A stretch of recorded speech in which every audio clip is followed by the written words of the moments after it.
Ito yung bago kong project na kwintas na pinagawa sa akin ni Sir na taga Tacorong, Sultan, Kudarat. Itong si Sir ay nagpapagawa sa akin ng ganitong design na kwintas. So, para ito sa kanyang in-order sa akin na Santo Niño medallion at yung Siete Arcángeles na medallion. So, ganito yung design na nasa pictures. Yung ganito na design sa kwintas, itong ganito. So dalawa, so sabi niya ay hindi masyadong mahaba, so sinukat ko lang ito sa aking sa leeg mismo na kwintas para pagsuot niya ay ganun lang din yung sukat. Ganito. So papakita ko sa inyo yung simple kong ginawa na ganito para to sa dalawa niyang kwintas. Simple lang ito pero matibay ito at magagamit ito sa pangmatagalang panahon. So ito na po yung gawa ko. Simple lang siya na kwintas. Papakita ko sa inyo ng malapitan yung aking ginawa. So ganito siya. Tapos dito adjustable yan. So pwede mo siyang hilain. Yan, hihilain. Pwede mo siyang pwede mo rin siyang itali itong mga allowance na ito. So hihilain natin. Yan. So pwede yang mahila kung gusto mo pa ng medyo mahaba.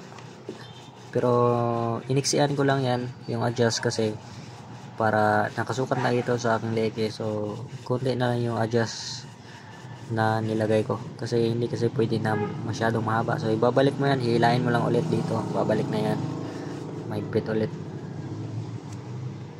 pitan ko muna. So ayun, pinalik ko na. So ito yung kay Sir na sabi niya ay yung nabili niya sa akin na 7 angels na medallion ay ilalagay niya rito. So ang kakailanganin lang sa kanyang medallion, halimbawa ito medallion na Santo Niño at Siete Arcángeles. So may butas naman yan, may butas yan dyan.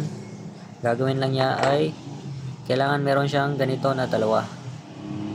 So hindi ko kasi pwedeng isama ito sa kanya kasi hindi ito stainless steel, tsaka hindi rin ito silver o alloy. So magrarust lang kasi ito eh, kaya magiging sayang lang din kung isama ko sa kanya. So siya na maghanap ng pwedeng stainless steel yung hindi nagrarust. Ito nagrarust eh, kinakalawang kasi ito, so hindi pwede to. Sample lang yan. So ilalagay lang yan niya dito sa kanyang mga medals. So after niya ilalagay yan, so ilalagay lang niya dyan dito sa kanyang medals. Talagay niya dyan yung magiging ganyan yung itsura dyan.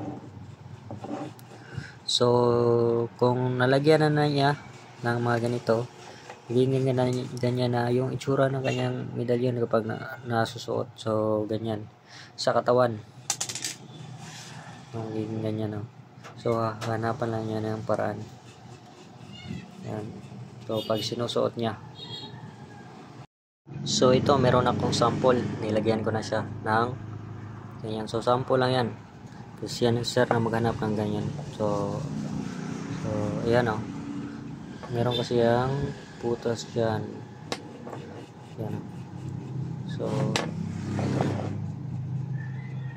diba? So ganyan yung pagsusuot sa leg, magiging ganito yung itsura niya.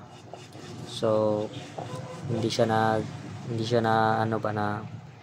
basta-basta gumagalaw kasi may mga allowance yan eh.